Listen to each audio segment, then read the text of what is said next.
Was good, yeah. Apparently, I'm getting old because the main crux lies in the wording of Ancient Blood. Increases team members' damage by 4%, which, especially with the unnameable sign, could have been seen as only increases the damage of unnameable units. But as I realized after uploading the video, and as a lot of you have also then pointed out again, is the fact that this might actually work for all team members. So we're going to test two things. Number one, does it work only for one row? And number two, does it work for both rows? So does it need to be the same team? Do they need to be under the same lord? First off, we'll just bring in Hex. Because if this works, and he boosts 9 units, and that is really crazy, he's then basically a third lord you can bring in your team. Obviously at like a third of a strength, or like or like half, but here 27,212. But if this does work, then that is really something else, man.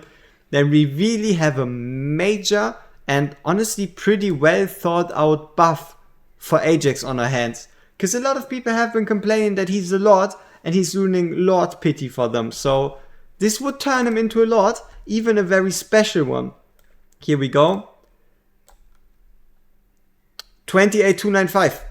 So there you go, it's higher. Now the last test is obviously going to be putting Hex out of his team, so a row below, seeing if it still works. Because then he's going to boost not only 4, but actually 9 units. Not even 9, he's going to boost himself too. So he goes from boosting 5 to boosting 10. So let's have a look. Does he or does he not? 28,295. There we go, it's confirmed. Ajax passive boosts all 10 units in the team. That's crazy. You know what else is crazy? The amount of teams we could now, for example, build in Guild Boss. GVG is going to be a menace. The fact that he's even going to boost those people in GVG, it's going to be ridiculous.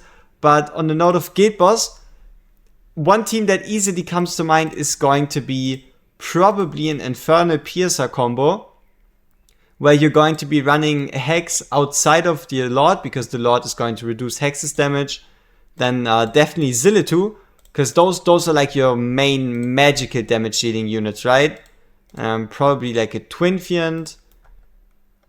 Then get him in. And then just our kind of filler characters in Dolores, Laurel,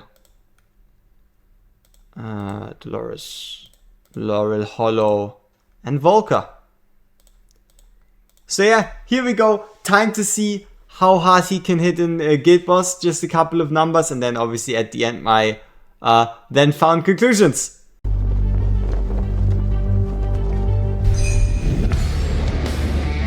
Our research begins. Alright, so here we go. It's time for the fight. This is the team. Let's go over the gear real quick. We have a good Sorbonne Arcana set on Twin Fiend, as well as a 25 tier Twilight. We have Dolores in Infernal Raw set, but the main important part is high attack, high rage regen, keen wisdom. And we got Ajax. Ajax also in a good Sorbonne Arcana set with a tier of Twilight at 10. Then we got Zillitu in a good Infernal Raw set with a Wailing Skull at 25. Zillitu's at A3 because I just don't have 2 copies of her, and Twin Fiend is at A1 to provide the magic rest down. Then we have Anai. Anai is in a good Sorbonne Arcana set, again with the 25 tier Twilight. Hex is in our very best Sorbonne Arcana set with its exclusive artifact at 10, him being A0. Arakas in an Invigoration set. Hollow is in an Invigoration set. Volker, Invigoration set, and who could have guessed it, Invigoration set on Laurel. Furthermore, Hollow obviously has high attack speed, high rage regen. And here we go. I'm really interested in what kind of numbers this team can pull, especially with the near permanent magic rest down that Ajax does provide. So yeah, let's have a look how high we can go. Alright, so here we go. We start off with Hex, give him the invigoration buff. Bring in Anai, give her the invigoration buff. Bring in Ajax, give him the invigoration buff. Bring in Dolores. Bring in Zillitu, give her the invigoration buff. And then finish it off with Twinfiend. So right here we can go on with Hex's ultimate pretty early. And we'll be holding Zillitu's and Twinfiend's ultimate until we hit around 72% on Dolores, because at that margin, especially if we activate Hollow, we should be able to trigger her ultimate before Twinfiend runs out, right here. And then we can activate the rest of our ultimates. Dolores is triggered, so Laurel can go. That is a lot of burn stacks. And Twinfiend ultimate again.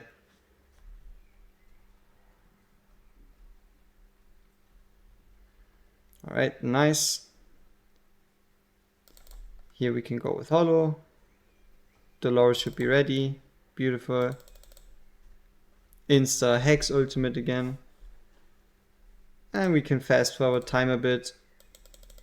Activate Ajax. And actually wait with Twinfiend a bit here. For Zillitu to actually be ready. Which she always will. So we might be able to time it a bit tighter later on. We didn't get the Dolores proc, but I guess that's alright. We should be able to hit quite decent numbers anyway. Here we can go in with Volker. Try to trigger her ultimate when Twinfiend's ult isn't actually up. So here we go with Twinfiend.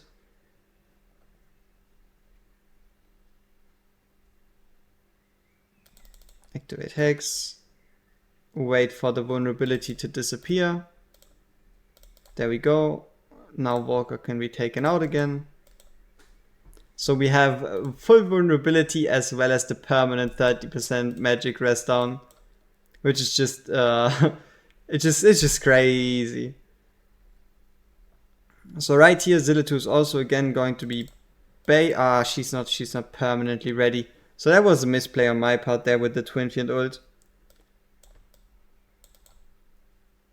So we gotta go with Zillitu. Probably, honestly, we can wait for Dolores here. Take out Laurel.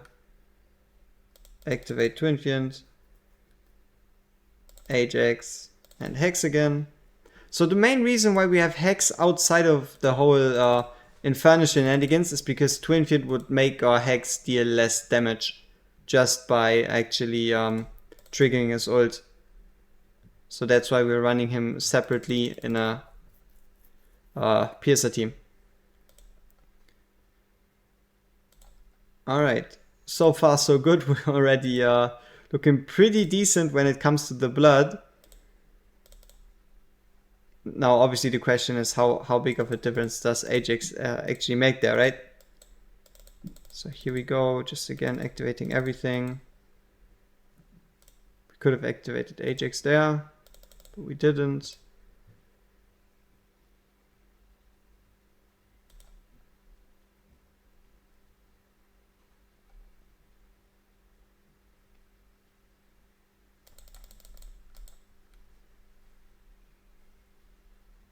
Now obviously the big question is how do we test this to see the impact that Ajax has? Do we just put in Silas instead and see if this team does more or less damage? Is that a viable test? That is a good question. How do we actually determine what is good here or not? But yeah, damage wise you can see at a minute we're already above 50k, so I guess we'll be clocking in somewhere around at the 60k. And yeah, honestly, overall, this is a pretty massive or pretty significant buff to Ajax and might just very well make him more viable in a lot of content. Not necessarily for him and his kit, but exactly just this whole everyone deals more damage. Furthermore, he's already pretty popular in GVG anyway, and that's just gonna be a free buff. So yeah. Those at the highest rank of GVG, have fun fighting against people with A2 Ajax is giving a 6% damage buff to absolutely everyone. So fight is almost over. Let's have a look at the numbers. 63,529.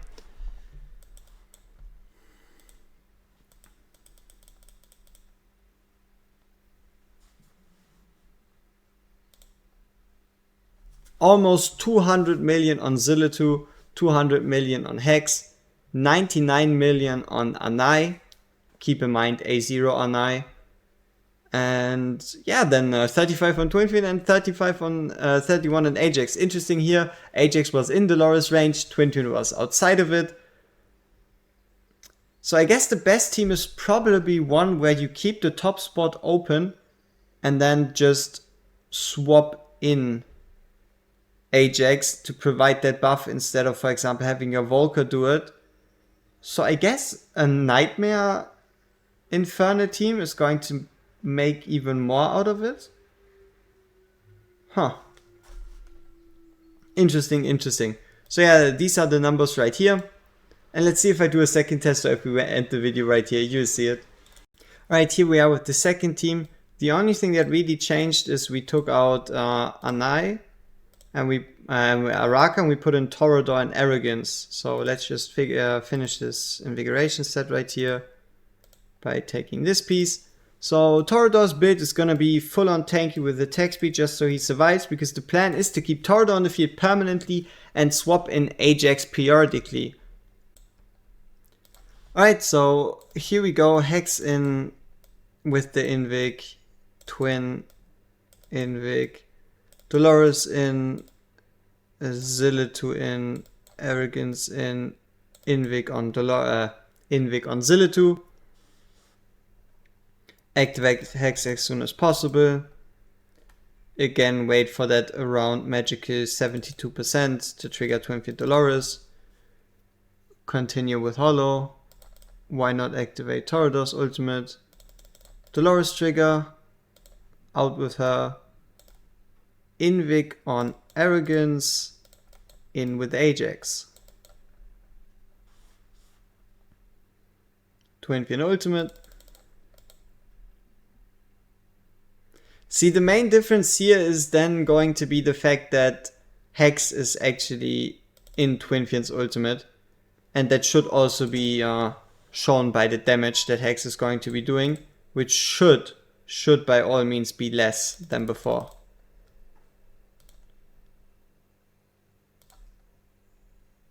Here we are again going to wait for Zillitu, though we do know it should be 100%.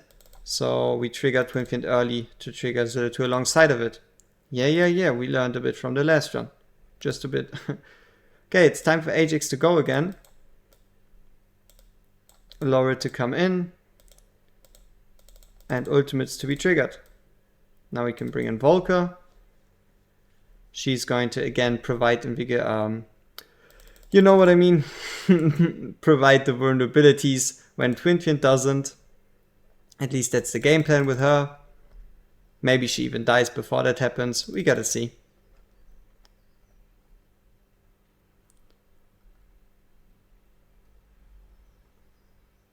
So right here we got the vulnerabilities out.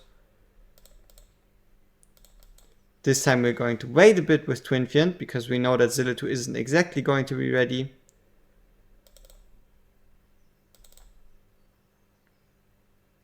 And I still fucked it up.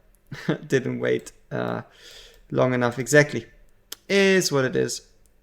Makes it a bit fairer and more comparable, I guess. And here we go in with Ajax.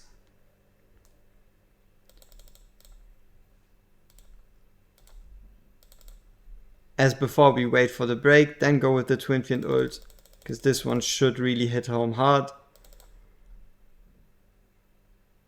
And then we go with the Ajax ultimate. So yeah, 26 at 220, which seems less. We should be able to get off one more Twinfin ultimate before Zillitu actually runs out.